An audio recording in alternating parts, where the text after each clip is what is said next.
Hello students, in this particular video we will be studying chapter number 13 organisms and population, and this is the part 4 of the video. इस chapter की बाकी 3 videos मैं already upload कर चुकी हूँ channel पे, आप अपने प्लेलिस्ट में चेक कर सकते हैं. So in this particular video we will be talking about the population growth models, logistic growth model और एक्सपोनेंशियल ग्रोथ मॉडल.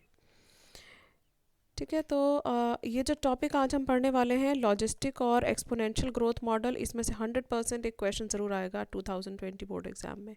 बहुत इंपॉर्टेंट पार्ट है ये, और ज़्यादा चांसेस लॉजिस्टिक ग्रोथ मॉडल के आने के हैं. तो स्टार्ट करते हैं. सबसे पहले देखते हैं पॉपुलेशन ग्रोथ. पॉपुलेशन की ग्रोथ किस तरह से होती है. The size of the population for any species is not a static parameter. देखिए, पॉपुलेशन जो है उसका साइज़ इंक्रीज़ और डिक्रीज़ होता रहता है depending on these parameters, depending on these factors.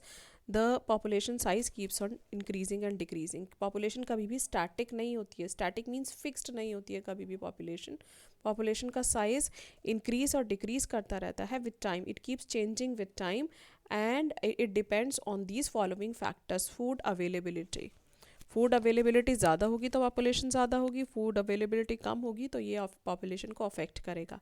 Predation pressure मतलब एक पॉपुलेशन है, एक प्रिडेटर है. लेट्स से पॉपुलेशन है, डियर की पॉपुलेशन है, टाइगर उनका प्रिडेटर है. तो जितना ज़्यादा प्रिडेटर प्रेशर होगा, जितनी ज़्यादा पॉपुलेशन प्रिडेटर की होगी, तो उस पॉपुलेशन को वो डायरेक्टली अफेक्ट करेगी. पॉपुलेशन जो प्रे की जो पॉपुलेशन है, डियर की पॉपुलेशन, उस सिचुएशन में कम हो जाएगी अगर प्रेडेशन प्रेशर ज़्यादा है, अगर नंबर ऑफ़ टाइगर्स ज़्यादा हैं. एडवर्स वेदर अगर एडवर्स होगा मतलब बहुत ज़्यादा ठंड या बहुत ज़्यादा गर्मी, वो ऐसी कंडीशंस होंगी जिसमें ऑर्गेनिज्म सर्वाइव ना कर पाए, तो ऑब्वियसली वो भी पॉपुलेशन को अफेक्ट करेगा डायरेक्टली. सो ये 3 फैक्टर्स हैं जो पॉपुलेशन को अफेक्ट करते हैं. 3 फैक्टर्स हैं जिन पे डिपेंड करती है पॉपुलेशन का साइज़, और पॉपुलेशन की जो डेंसिटी है विद टाइम चेंज होती रहती है. So, in fact, these changes in population density that give us some idea of what is happening to the population. So, इससे हमें आइडिया मिलता है कि पॉपुलेशन फ्लरिश कर रही है या डिक्लाइन कर रही है. अगर हमें ये चेंजेस जो हो रहे हैं पॉपुलेशन के अंदर, चेंजेस जो इन फैक्टर्स की वजह से हो रहे हैं, उनसे हमें ये आइडिया मिल जाता है कि पॉपुलेशन फ्लरिश कर रही है या डिक्लाइन कर रही है. जैसे मैंने अभी आपको एग्जांपल बताया प्रेडेशन प्रेशर का, कि प्रेडेशन प्रेशर अगर ज़्यादा होगा तो हमें ऑब्वियसली एक आइडिया मिल जाएगा कि वहाँ पे पॉपुलेशन डिक्रीज़ कर रही होगी. एडवर्स अगर वेदर है तो पॉपुलेशन डिक्रीज़ कर रही होगी.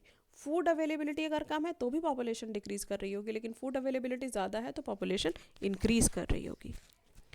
Whatever might be the ultimate reason, the density of the population during a given period fluctuates due to changing in 4 basic processes. अब ये 4 processes के बारे में हम पढ़ने वाले हैं जिनकी वजह से टेम्परेचर जो population density है वो fluctuate करती है, वो change होती है. 4 factors कौन कौन से हैं? Natality, immigration, mortality और emigration. I'll again repeat, ये 4 factors ऐसे हैं. Natality means birth. इमिग्रेशन मतलब एक एरिया में बाहर से जो ऑर्गेनिजम्स आते हैं. Mortality is death, and immigration is एक एरिया से जब पॉपुलेशन दूसरे एरिया में चली जाती है. तो ये जो 4 बेसिक प्रोसेसेस हैं, नेटैलिटी, इमिग्रेशन, मोर्टैलिटी और इमाइग्रेशन, इन 4 बेसिक प्रोसेसेस की वजह से पॉपुलेशन की जो डेंसिटी है एक गिवन टाइम पीरियड में वो फ्लक्चुएट होती रहती है. फ्लक्चुएट मतलब कम ज़्यादा होती रहती है.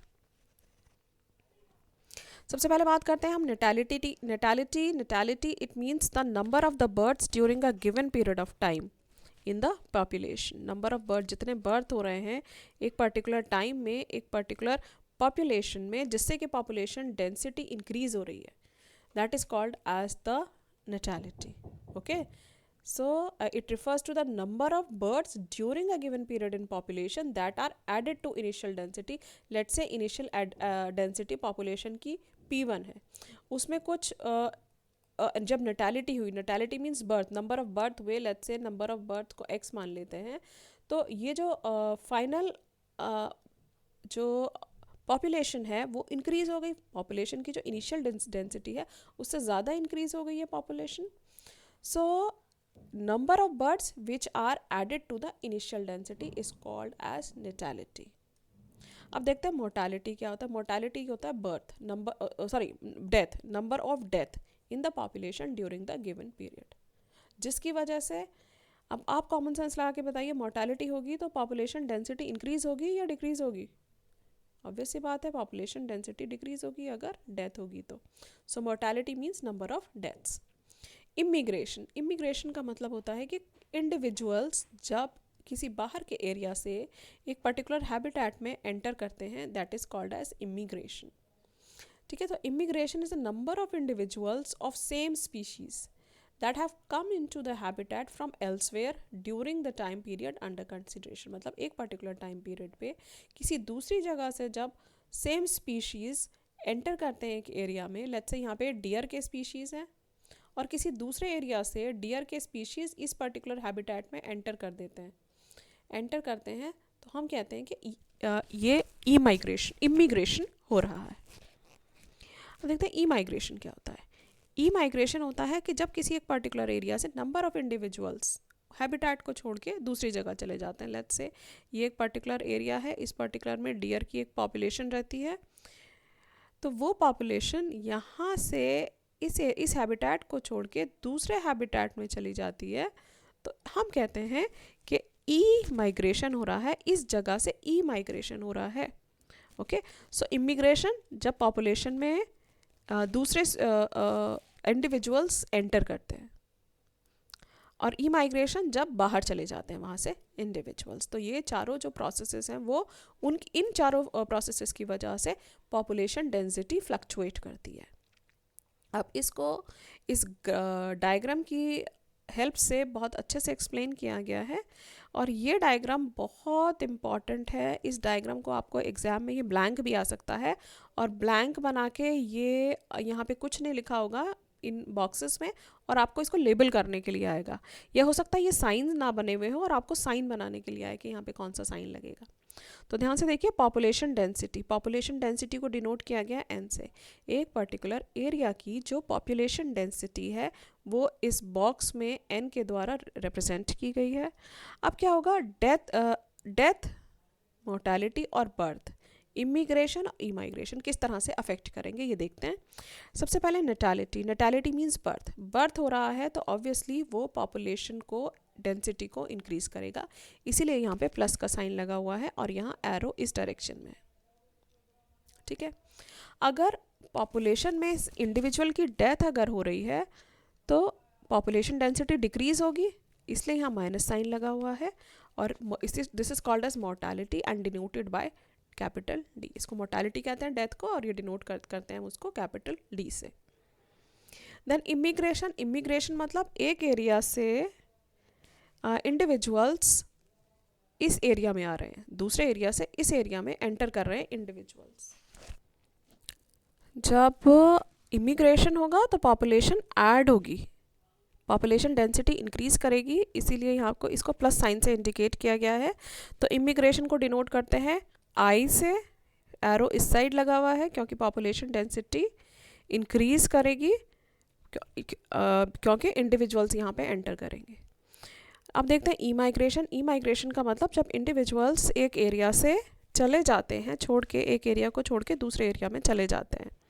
सो इमाइग्रेशन को डिनोट करते हैं हम कैपिटल ई से, और यहाँ माइनस का साइन लगा हुआ है क्योंकि पॉपुलेशन डेंसिटी कम हो रही है, और एरो इधर की साइड लगा हुआ है. इसका मतलब एक एरिया से, ऑब्वियस सी बात है, एक एरिया से कुछ इंडिविजुअल्स अगर लीव कर रहे हैं तो उसकी पॉपुलेशन की डेंसिटी कम हो जाएगी. आप इसको इक्वेशन की फॉर्म में कैसे लिखते हैं, n is the population density at time t, then its density at time t plus 1 is. अगर एक population की density n है at time t, तो population density at time t plus 1 is denoted by nt plus b plus i. b क्या होता है, birth rate, i क्या होता है, immigration, minus D plus E. D is death rate और E है ई migration. मतलब बर्थ रेट की वजह से और इमिग्रेशन की वजह से तो पॉपुलेशन इंक्रीज करेगी, इसलिए यहाँ ये पॉजिटिव हैं दोनों टर्म्स. डी और ई मतलब डेथ रेट और ई माइग्रेशन, यहाँ पे नेगेटिव का साइन लगा हुआ है क्योंकि इन दोनों फैक्टर्स की वजह से पॉपुलेशन डिक्रीज करेगी. So population density at time t+1 is equal to initial density of population plus b plus I minus d plus E. So ये इक्वेशन बहुत इंपॉर्टेंट है. अगर पॉपुलेशन डेंसिटी पे क्वेश्चन अगर आएगा तो ये इस इक्वेशन को लिख के तब आप एक्सप्लेन करेंगे, और बहुत इजी है, इसमें कोई ज़्यादा डिफ़िकल्ट नहीं है ये इक्वेशन, अगर आपको कॉन्सेप्ट समझ में आ गया होगा तो. सो population densities will increase if the number of birds plus number of immigrants, that means b plus I is more than the number of deaths plus the number of E migrants. तो population density increase करेगी, obvious सी बात है. अगर b plus आई ज़्यादा है तो population density increase करेगी. अगर d प्लस ई ज़्यादा है तो पॉपुलेशन डेंसिटी डिक्रीज करेगी. मतलब डेथ और इमाइग्रेशन अगर ज़्यादा हो रहा है तो पॉपुलेशन डेंसिटी डिक्रीज करती रहेगी. लेकिन बर्थ ज़्यादा हो रहे हैं और इमिग्रेशन भी ज़्यादा हो रहा है तो पॉपुलेशन डेंसिटी इंक्रीज करेगी. Under normal conditions birth and death are two most important factors influencing population density. The other two factors assume importance only during special condition. अब देखिए ये जो हमने 4 फैक्टर्स की बात की है, नेटैलिटी, मोर्टैलिटी, नेटैलिटी मतलब बर्थ, मोर्टैलिटी मतलब डेथ, इमिग्रेशन और इमाइग्रेशन. अब इन चारों फैक्टर्स में से ये जो दोनों जो फैक्टर्स हैं बर्थ और डेथ, ये दोनों बहुत इंपॉर्टेंट फैक्टर्स हैं और यही बेसिकली इन्फ्लुएंस करते हैं डायरेक्टली पॉपुलेशन की डेंसिटी को. ये दोनों जो फैक्टर्स हैं इमिग्रेशन और इमाइग्रेशन, ये दोनों फैक्टर्स जो हैं ये तभी इनकी इम्पॉर्टेंस होती है जब कोई स्पेशल कंडीशन हो. लेट्स से कभी क्लाइमेटिक कंडीशंस फेवरेबल ना हो तो उन कंडीशंस में ही इन दोनों फैक्टर्स की इम्पॉर्टेंस है. अदरवाइज ये दोनों फैक्टर्स ऐसे हैं जो इम्पॉर्टेंट रोल प्ले करते हैं पॉपुलेशन डेंसिटी को डिटरमिन करने के लिए. For instance if a new habitat is just been colonised, immigration में contribute more significantly to the population growth than birth rate. अब ये एक स्पेशल सिचुएशन दी गई है. स्पेशल सिचुएशन को हम समझते हैं कि एक पर्टिकुलर एरिया है, ठीक है, उस पर्टिकुलर एरिया में वो न्यूली कॉलोनाइज्ड एरिया है, मतलब नई नई वहाँ पे लाइफ स्टार्ट हुई है. तो उस न्यूली कॉलोनाइज्ड एरिया में बाहर से कुछ इंडिविजुअल्स आते हैं. बाहर से लेट्स से पॉपुलेशन किसी इंसेक्ट की पॉपुलेशन को हम कंसिडर कर लेते हैं. लेट्स से इनिशियली यहाँ पे कोई लाइफ नहीं थी, लेकिन एक दूसरे एरिया से यहाँ पे कुछ इंसेक्ट्स आते हैं. तो इंसेक्ट्स की यहाँ पे पॉपुलेशन इंक्रीज़ करेगी क्योंकि दूसरे एरिया से आ रहे हैं, इमिग्रेशन हो रहा है, इमिग्रेशन की वजह से इंसेक्ट्स की पॉपुलेशन यहाँ पे इंक्रीज़ करेगी. तो यहाँ पे बर्थ भी होगा, ऑफ कोर्स यहाँ पे इंसेक्ट्स का बर्थ भी होगा, लेकिन इस एरिया की पॉपुलेशन को डिटरमिन करने के लिए जो इम्पॉर्टेंट फैक्टर अभी है न्यूली कॉलोनाइज्ड एरिया में वो क्या है, इमिग्रेशन, ना कि बर्थ रेट. ठीक है, तो ये स्पेशल कंडीशन है जब एक पर्टिकुलर एरिया में इमिग्रेशन इंपॉर्टेंट फैक्टर बन जाता है in comparison to birth rate. Example है कि अगर एक न्यूली कॉलोनाइज्ड एरिया है, वहाँ पे दूसरे एरिया से आके ऑर्गेनिजम्स वहाँ पर सर्वाइव रह रहे हैं, उसको उन्होंने अपना हैबिटेट बनाया है. अब बात करते हैं ग्रोथ मॉडल की. इस चैप्टर का सबसे important topic growth model. 2 growth models हैं की बात करेंगे हम इसमें, एक्सपोनेंशियल और लॉजिस्टिक ग्रोथ मॉडल. अब देखते हैं ग्रोथ मॉडल क्या होता है. ग्रोथ मॉडल का बेसिकली मीनिंग ये है कि जिस तरह से ग्रोथ पैटर्न है एक पर्टिकुलर एरिया में, पॉपुलेशन की जिस तरह से ग्रोथ हो रही है एक पर्टिकुलर एरिया में, उसके लिए 2 मॉडल्स बनाए गए हैं. अब उसको हम कैसे देखते हैं, ग्राफ की हेल्प से हम प्लॉट करते हैं, उस पर अपना डेटा प्लॉट करते हैं. ग्राफ की हेल्प से हम कैलकुलेट करते हैं कि एक पर्टिकुलर पॉपुलेशन एक एरिया में किस तरह से इंक्रीज़ कर रही है. क्या वो बहुत रैपिडली इंक्रीज़ कर रही है, अनकंट्रोल्ड इंक्रीज़ हो रहा है पॉपुलेशन का, या फिर वो उस पर कुछ चेक्स भी हैं, उस पॉपुलेशन इंक्रीज़ पे कुछ चेक्स हैं या कुछ रेस्ट्रिक्शंस भी हैं. तो इस ग्रोथ मॉडल्स में हम इन चीज़ों के बारे में बात करते हैं. Does the growth of a population with time show any specific and predictable pattern, we have been concerned about unbridled human population growth and problems created by it in our country, and it is therefore natural for us to be curious if different animal populations in the nature behave the same way or show some restraints or growth. अब देखिए इस paragraph में आपको कहा गया है कि जिस तरह से ह्यूमन पॉपुलेशन इंक्रीज़ कर रही है, ग्रोथ हो रही है और उसकी वजह से बहुत सारी प्रॉब्लम्स भी हो रही हैं, तो क्या बाकी एनिमल्स की पॉपुलेशन भी इसी तरह से ग्रो होती है या फिर उनकी ग्रोथ पे कोई रेस्ट्रेन है, उनकी ग्रोथ पे कोई चेक लगा हुआ है या कोई कंडीशन है उनकी ग्रोथ के लिए. Perhaps we can learn a lesson or two from the nature on how to control population growth.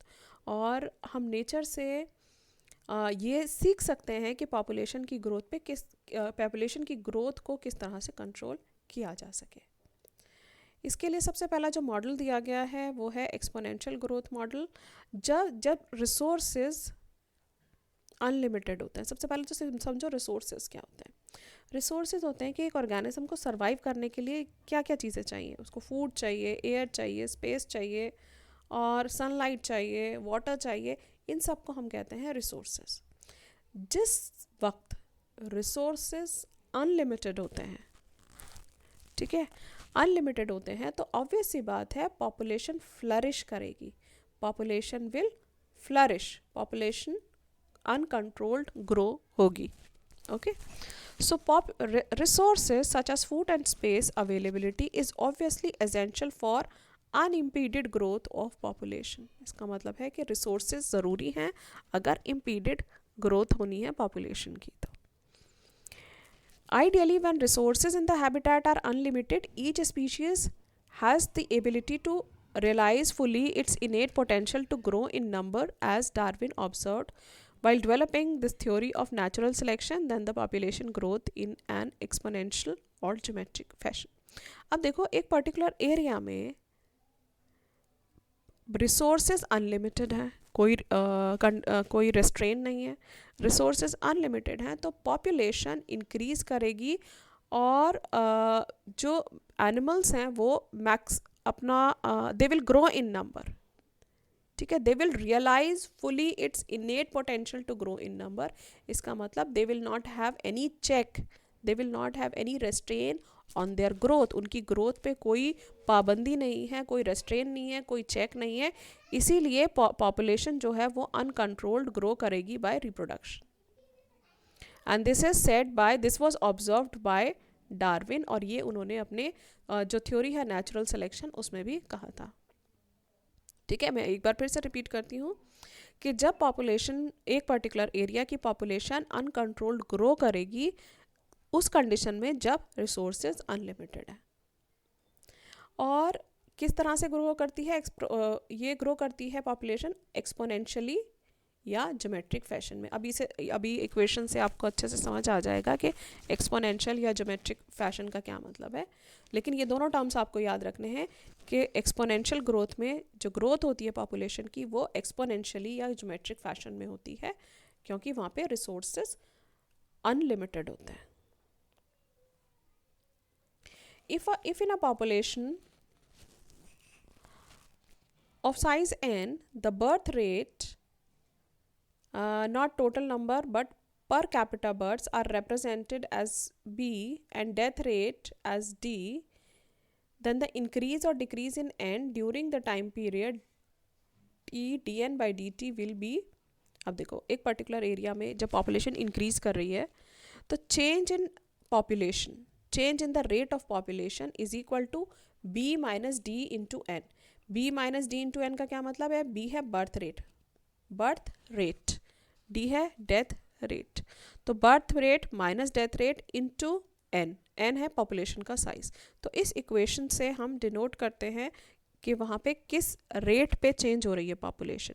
dn by dt का मतलब होता है इंक्रीज और डिक्रीज इन द पॉपुलेशन, और इसको हम कहते हैं rate of change of population with time t. So during time t, the rate of change of population is equal to b minus d into n. It means b birth rate minus d death rate into n is the population size. अगर हम b minus d को हम लिख दें r से represent करें तो ये इक्वेशन हो जाएगी dn by dt is equal to rn. Where R is equal to B minus D. और आर को हम कहते हैं intrinsic rate of natural increase, मतलब एक पॉपुलेशन के अंदर का जो रेट होता है, इंक्रीज करने का जो रेट होता है, रिप्रोडक्शन का जो रेट होता है, उसको हम कहते हैं intrinsic rate of natural increase. It is very important parameter chosen for assessing impacts of any biotic or abiotic factor on population growth। ये जो R फैक्टर होता है ये बहुत इंपॉर्टेंट होता है अगर हमें ये चीज़ अगर देखनी है कि किसी बायोटिक या एबायोटिक फैक्टर का क्या इम्पैक्ट है एक पॉपुलेशन पे। लेट्स से एक पॉपुलेशन है, उस पॉपुलेशन को अफेक्ट कर रहे हैं कुछ एबायोटिक फैक्टर्स और कुछ बायोटिक फैक्टर्स। तो ये जो R है, R मतलब जो intrinsic rate of natural increase है, मतलब birth rate minus death rate का जो ये फैक्टर है, ये इम्पॉर्टेंट होता है इस चीज़ को डिटरमिन करने के लिए कि पॉपुलेशन की ग्रोथ किस तरह से हो रही है। To give you some idea about magnitude of, अब आर वैल्यू जो हम कैलकुलेट करते हैं that means B minus D value को हम कैलकुलेट करते हैं, तो कुछ एरियाज़ में कैलकुलेट की गई। नॉर्वे रैट में आर वैल्यू होती है 0.015। ये इस तरह से क्वेश्चन आपको एग्जाम में आ सकता है कि what is the value of R of Norway rat. तो नॉर्वे रैट की जो आर वैल्यू है वो है 0.015। फ्लावर बीटल की आर वैल्यू है 0.12। 1981 में आर वैल्यू ह्यूमन पॉपुलेशन की थी 0.0205। अब दे आर आस्किंग यू कि आर वैल्यू क्या है, करंट आर वैल्यू क्या है। So current R value of human population is 1.22। It is the R value in 2020। तो आर वैल्यू आप याद रखेंगे, ये इक्वेशन, इस पे अगर आपको एक्सपोनेंशियल मॉडल पे क्वेश्चन आएगा तो उसको एक्सप्लेन करेंगे, ये वाली इक्वेशन लिखेंगे, इस इक्वेशन में क्या क्या चीज़ क्या रिप्रेजेंट कर रही है वो लिखेंगे और आर वैल्यू भी मेंशन करेंगे। साथ साथ में आपको एक ग्राफ भी बनाना है। Graph also I will explain it to you. This is the graph, this red colour line is showing the growth of population with time T. देखो टाइम टी एक्स एक्सिस पे लिया गया है टाइम टी, और Y axis पे लिया गया है पॉपुलेशन डेंसिटी, मतलब पॉपुलेशन डेंसिटी। अब देखो पॉपुलेशन डेंसिटी पहले धीरे धीरे इंक्रीज कर रही है यहाँ पे, लेकिन फिर वो रैपिडली इंक्रीज कर रही है and we get a J shaped curve. Very very important यहाँ पे मिलती है जब एक्सपोनेंशियल ग्रोथ हो रही है, तो उस टाइम पे जो कर्व होती है वो होती है जे शेप, जे के शेप में कर्व मिलती है। ठीक है, अच्छा dn बाई dt, देखो यहाँ इक्वेशन भी साथ में लिखी हुई है किसकी, ये इक्वेशन है एक्सपोनेंशियल ग्रोथ मॉडल की। The equation is dn by dt is equal to rn। तो क्वेश्चन अगर एक्सपोनेंशियल पे आए तो ये वाला आप ग्राफ भी बनाएंगे, साथ में ये वाली इक्वेशन भी लिखेंगे ग्राफ में, और ये जे शेप की आप लाइन बनाएंगे, एक्स एक्सिस पे टाइम और वाई एक्सिस पे आप पॉपुलेशन डेंसिटी भी मार्क करेंगे। सो ए वाला जो ग्राफ है दैट मीन्स ये ए वाली जो कर्व है which it is when responses are not limiting the growth, plot is exponential. जब रिसोर्सेज अनलिमिटेड हैं उस टाइम पे इस तरह से ग्राफ आएगा जे शेप का। अच्छा ये वाला ग्राफ आपको एग्जाम में ना ब्लैंक भी आ सकता है, हो सकता है कि एक ग्राफ है उस पर ना कुछ भी लेबलिंग नहीं है और आपको लेबल करने के लिए आ जाए, या आपसे यही पूछ लिया जाए कि ए वाला ग्राफ क्या डिनोट कर रहा है, बी वाला ग्राफ क्या डिनोट कर रहा है। So A line is basically, A line on the graph is denoting that the resources are unlimited and there is exponential growth. Okay, I'll again repeat. A line is showing you the J-shaped curve. This is the J-shaped curve and it is showing you the exponential growth when the resources are unlimited, and it is represented by the equation dn by dt is equal to Rn. Okay, so above equation describes the exponential or growth, geometric growth pattern of a population and the result is a J-shaped curve when we plot n in relation to time. ये आपने अभी देख ही लिया है, जो मैंने अभी आपको एक्सप्लेन किया है ग्राफ से। इफ़ यू आर फेमिलियर, अब देखिए अब इस ये जो वो जो इक्वेशन हमारी यहाँ आई थी, मैं दोबारा से लिख देती हूँ equation dn by dt is equal to b minus D into N, या इसको हम लिख सकते हैं dn by dt is equal to Rn।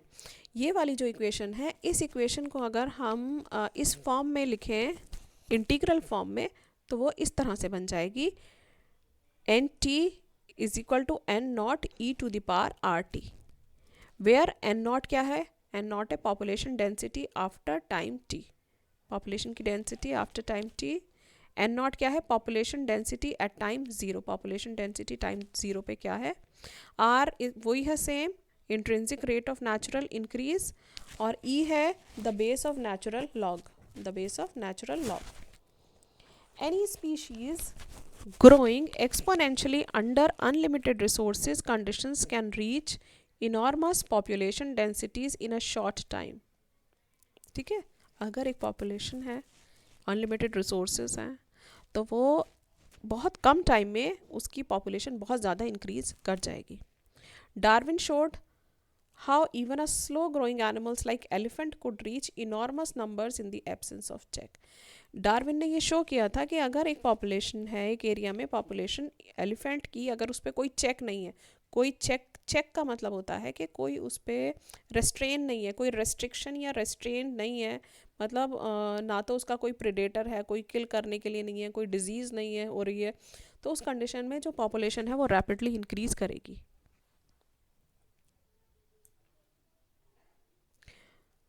अच्छा, अब इस चीज़ को एक्सपोनेंशियल या ज्योमेट्रिक टर्म को एक्सप्लेन करने के लिए आपको ना एक छोटा सा एग्जांपल दिया गया है। इस एग्जांपल को मैं बुक में ये लिखा हुआ है, इसको मैं समझा देती हूँ आपको। इसमें क्या हुआ था कि एक बार एक किंग की उसके मिनिस्टर के साथ उसका उन्होंने चेस का गेम खेला, और उन्होंने मिनिस्टर ने ये कहा था कि अगर वो चेस के गेम में जीत गए तो वो किंग से ग्रेन्स लेंगे। ग्रेन्स मतलब अनाज, और किस हिसाब से लेंगे कि चेस का जो पूरा बोर्ड है, उस बोर्ड में, उस बोर्ड के पहला जो खाना है, पहला जो बॉक्स है, कितने कितने कितने बॉक्सेस होते हैं इसमें, 64, 8 इंटू 8 64 बॉक्सेस होते हैं चेस में। तो फर्स्ट वाले बॉक्स में 1 ग्रेन, दूसरे वाले में 2, तीसरे वाले में 4, नेक्स्ट में 8, नेक्स्ट में 16, नेक्स्ट में 64, नेक्स्ट में उसका डबल, उसका मतलब उसकी पार्ट 2। तो इस तरह से इंक्रीज़ होते हुए इस फैशन में या इस मैनर में इंक्रीज़ करते हुए वो मिनिस्टर अपने किंग से ग्रेन्स लेंगे अगर वो जीत जाते हैं। तो किंग ने उनकी बात मान ली। अब किंग ने उनकी बात मान ली तो फिर जब कैलकुलेट किया गया कि ये नंबर कितना आता है चेस बोर्ड ख़त्म होने तक, तो वो नंबर इस तरह से कुछ आता है कि पहले में अगर 1 लिखें, सेकंड में 2, 4, 2 to the power 2 is equal to 4। ठीक है, अब इसमें देखो 2 to the power 3 is equal to 8, 2 to the power 4 is equal to 64। ये आ गए यहाँ पे ए 16, सॉरी ये 16 है यहाँ पे। ठीक है, अब इस तरह से फिर इसी मैनर में अगर इंक्रीज़ करेगा नंबर तो यहाँ पे 64, फिर नेक्स्ट में इस तरह से नंबर इंक्रीज़ करता रहेगा ग्रेन्स का। अब यहाँ तक पहुँचते पहुँचते ही थाउजेंड्स में आ गए, 131,000। ठीक है, फिर मिलियंस में, फिर उससे नंबर और मिलियन से ट्रिलियंस, और इस तरह से नंबर ऑफ ग्रेन्स इंक्रीज़ होता जाएगा। और चेस के एंड वाले स्क्वायर तक आते आते जो ग्रेन का जो नंबर है it would increase to a very enormous size. ठीक है, तो तब किंग को समझ आया कि क्या इम्पोर्टेंस है इस पर्टिकुलर मतलब मिनिस्टर ने जो बात कही थी उसका क्या इम्पोर्टेंस है।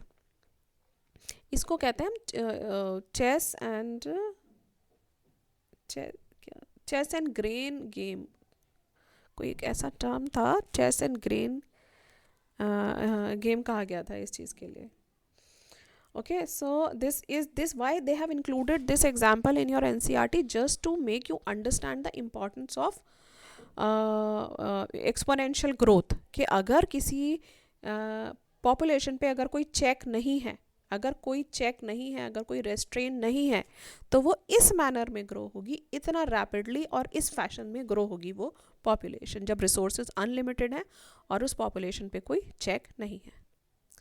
ठीक है, आई होप आपको समझ आ गया होगा। अब हम बात करते हैं नेक्स्ट लॉजिस्टिक ग्रोथ कर्व की। लॉजिस्टिक ग्रोथ कर्व में क्या होता है कि अंडर एक्चुअल कंडीशंस, जो पहले जो हमने बात की थी एक्सपोनेंशियल ग्रोथ में क्या था, हम ये मान के चल रहे थे कि रिसोर्सेज अनलिमिटेड है, लेकिन ऐसा तो नहीं होता ना कि नेचर में रिसोर्सेज अनलिमिटेड हो। नेचर में रिसोर्सेज भी लिमिटेड होते हैं, कंपटीशन भी होता है, प्रेडेशन भी होता है, फिर आपस में प्रेडेशन प्रेशर है, और डिजीज़ेस भी होती हैं, नेचुरल कैलामिटीज़ भी होती हैं। ये सारी चीज़ें हैं जो अफेक्ट करती हैं पॉपुलेशन की डेंसिटी को, ये सारी चीज़ें भी ऑपरेट करती हैं। तो एक्चुअल कंडीशन में क्या होता है कि एक्सपोनेंशियल ग्रोथ कर्व एग्जिस्ट नहीं होती है, बल्कि लॉजिस्टिक ग्रोथ कर्व एग्जिस्ट करती है। लॉजिस्टिक ग्रोथ होती है, लॉजिस्टिक ग्रोथ मॉडल ऑपरेट करता है रादर। ठीक है, so no population of any species in nature has its disposable unlimited resources to permit exponential growth. कि नेचर में कोई ऐसी पॉपुलेशन नहीं है जिसके पास अनलिमिटेड रिसोर्सेज हो और वो एक्सपोनेंशियली ग्रो कर रही हो। This leads to competition between individuals for limited resources. अगर एक्चुअली नेचर में जो रिसोर्सेज होते हैं वो लिमिटेड होते हैं, और इन लिमिटेड रिसोर्सेज के लिए इंडिविजुअल्स के बीच में कंपटीशन होता है, और जब कंपटीशन होगा तो डेथ भी होगी, तो एक्सपोनेंशियल ग्रोथ तो हो ही नहीं सकती है फिर। और जब फाइट होगी, जब कंपटीशन होगा ऑर्गेनिज्म में, तो जो फिटेस्ट होगा सिर्फ वही सर्वाइव करेगा और वही रिप्रोड्यूस कर पाएगा, जो फिटेस्ट नहीं होगा वो सर्वाइव नहीं कर पाएगा। The government of many countries have also realized this fact and introduced various restraints with a view to limit human population growth. Human population की growth को limit करने के लिए कुछ governments ने, कुछ countries की government ने कुछ restraints भी लगाई हुई हैं, जैसे कि one child norm या two child norm, इस तरह से। In nature, a given habitat has enough resources to support a maximum possible number beyond which no further growth is possible. अब नेचर में एक्चुअल कंडीशंस में क्या होता है कि एक हैबिटेट अगर है तो उस हैबिटेट के अंदर रिसोर्सेज जो होंगे वो हमेशा लिमिटेड होते हैं, ना कि अनलिमिटेड। तो ऑब्वियस सी बात है, जब रिसोर्सेज लिमिटेड होंगे तो ग्रोथ भी लिमिटेड होगी। ग्रोथ भी एक पर्टिकुलर पॉइंट के बाद नहीं होगी, ग्रोथ भी लिमिटेड होती है। अब इसको हम कहते हैं नेचर्स कैरिंग कैपेसिटी। ठीक है, एक पर्टिकुलर एरिया जितने ऑर्गेनिजम्स, एक पर्टिकुलर एरिया या एक पर्टिकुलर हैबिटेट कितने स्पीशीज़ को सपोर्ट कर सकता है, कितने स्पीशीज़ वहाँ पे सर्वाइव कर सकते हैं, उसको हम कहते हैं कि नेचर्स कैरिंग कैपेसिटी, और इसको डिनोट करते हैं कैपिटल के से।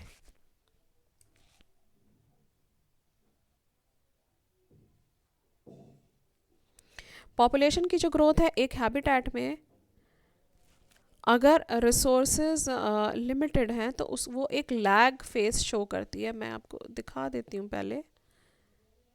First I show you this graph. अब देखो इस ग्राफ में, देखो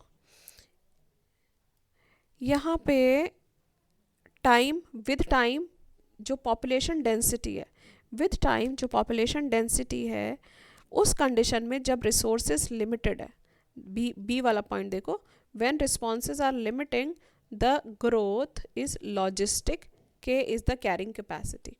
जब रिसोर्सेज लिमिटेड है एक पर्टिकुलर एरिया में, उस टाइम पे जब ग्रोथ होगी पॉपुलेशन की, तो इनिशियली वो एक लैग फेज शो करेगी, LAG।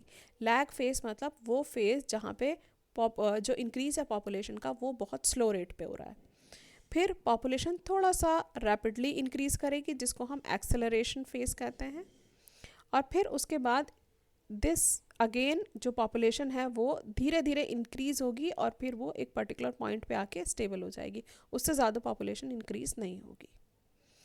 और इस चीज़ को हम कहते हैं, इस कर्व को हम कहते हैं सिग्मॉइड कर्व या एस शेप्ड कर्व। ये याद रखेंगे आप, this is called as S shaped curve या फिर सिग्मॉइड कर्व। और इसकी इक्वेशन है dn/dt is equal to Rn into k minus n upon k। ये सारी चीज़ें आपको पता है। dn/dt मतलब rate of change of population, R होता है intrinsic rate of natural increase, n is the population density at any given time, k, अब k एक नई चीज़ इसमें ऐड हुई है इक्वेशन में, k का मतलब होता है carrying capacity, k is the carrying capacity. Carrying capacity मैंने अभी समझाया कि एक पर्टिकुलर एरिया कितने ऑर्गेनिजम्स को सपोर्ट करता है, कितने वहाँ पे सर्वाइव कर सकते हैं, that is called as the carrying capacity of that particular area. अब इसकी इक्वेशन को एक बार फिर से समझते हैं। A population growing in a habitat with limited resources show initially a lag phase। इस तरह से पहले तो लैग फेस होगा जब रिसोर्सेज लिमिटेड है, तो पहले लैग फेस होगा, this phase is called as a lag phase. Lag phase के बाद एक एक्सेलरेशन का फेस आएगा, एक्सेलरेशन के बाद फिर एक डिसेलरेशन का फेस आएगा जहाँ पे स्लो हो जाएगी पॉपुलेशन की ग्रोथ, और फिर होगा ये एसिम्प्टोट। एसिम्प्टोट मतलब यहाँ पे पॉपुलेशन इंक्रीज नहीं करेगी एक पर्टिकुलर पॉइंट के बाद। सो ये 4 फेजेस बताए गए हैं, ये आपको अच्छे से पता होने चाहिए। 4 phases, number 1 lag phase, number 2 acceleration phase, number 3 deceleration phase, and number 4 is the asymptote. ये this is the lag phase, this is the acceleration phase, this is the deceleration phase, and this is the asymptote। okay, और ये asymptote कब आता है, जब population पहुंच जाती है कैरिंग कैपेसिटी पे। अब देखते हैं, a plot of n in relation to time it gives a sigmoid curve or the S shaped curve। ये वाली जो कर्व है इसको हम कहते हैं sigmoid या फिर S shaped curve। और इस टाइप की जो पॉपुलेशन ग्रोथ है उसको हम कहते हैं Verhulst Pearl logistic growth. Very very important. हो सकता है एग्जाम में क्वेश्चन डायरेक्ट ना दें, इनडायरेक्ट क्वेश्चन दें कि एक्सप्लेन वेरहल्स्ट-पर्ल लॉजिस्टिक ग्रोथ। उसको इक्वेशन से वेरहल्स्ट-पर्ल लॉजिस्टिक ग्रोथ को इस इक्वेशन से डिनोट करते हैं, dn by dt। dn by dt means rate of change of population. It is equal to r, and r is rate, intrinsic rate of natural increase, n is population density at time t, k is the carrying capacity। ठीक है, तो ये equation आपको याद होनी चाहिए। ये वाला जो मॉडल है लॉजिस्टिक वाला, 2 मॉडल्स पढ़े हमने, लॉजिस्टिक और एक्सपोनेंशियल। दोनों में से लॉजिस्टिक मॉडल ज़्यादा इंपॉर्टेंट है। क्वेश्चन इनडायरेक्टली ऐसे भी आ सकता है कि explain that growth model which operates when the resources are limited. तो क्वेश्चन की लैंग्वेज को समझ के आपको आंसर करना है। रिसोर्सेज लिमिटेड हैं तो लॉजिस्टिक ग्रोथ मॉडल एक्सप्लेन करेंगे, रिसोर्सेज अनलिमिटेड हैं तो आप एक्सपोनेंशियल ग्रोथ मॉडल को एक्सप्लेन करेंगे। और ये क्वेश्चन लॉन्ग क्वेश्चन की फॉर्म में आता है। अब कैरिंग कैपेसिटी को एक बार फिर से समझ लेते हैं। के is the carrying capacity since resources for growth for most animals populations are finite। finite मतलब लिमिटेड होते हैं resources, and become limiting sooner और लेटर, या फिर समय के साथ रिसोर्सेज जो हैं वो लिमिट होने वाले हैं, कम हो जाएंगे रिसोर्सेज। सो लॉजिस्टिक एक टर्म यूज़ किया गया है, growth logistic growth model is more realistic. This ये जो लाइन है ये बहुत बहुत इंपॉर्टेंट है। Logistic growth model is considered more realistic one। Explain why logistic growth model is considered more realistic one। Justify। ये लॉन्ग क्वेश्चंस में आ सकता है, तो ये पूरा आप लॉजिस्टिक ग्रोथ मॉडल को आप एक्सप्लेन करेंगे। Gather from government census data, एक क्वेश्चन दिया हुआ है बुक में कि गवर्नमेंट सेंसस डेटा से आप बताइए कि इंडिया की जो पॉपुलेशन है लास्ट 100 ईयर में उनको प्लॉट करेंगे तो किस तरह की ग्रोथ पैटर्न शो करेगा। वो शो करेगा जे शेप्ड कर्व को, क्योंकि एक्सपोनेंशियल ग्रोथ हो रही है पॉपुलेशन की। लास्ट में एक बार ये ग्राफ को हम देख लेते हैं। With time density of population, size of population, density of population को अगर हम मार्क करते हैं ग्राफ पे, तो इनिशियली लैग फेज आता है, फिर ये आता है लॉग फेज। ये जो एक्सेलरेशन फेज है इसको हम लॉग फेज भी कहते हैं या एक्सपोनेंशियल फेज भी कहते हैं। ये डिमिनिशिंग फेज होता है या फिर डिसेलरेशन फेज होता है, और एंड में जो स्टेशनरी फेज होता है इसको हम एसिम्प्टोट भी कहते हैं। ये इम्पॉर्टेंट है ये वाला ग्राफ, ठीक है। इस पे 2020 नीट में क्वेश्चन आ चुका है इस टॉपिक से। अब नेक्स्ट लाइफ हिस्ट्री वेरिएशंस, ये टॉपिक मैं अपने नेक्स्ट वीडियो में कवर करूँगी। So that's it in this particular video. Thank you.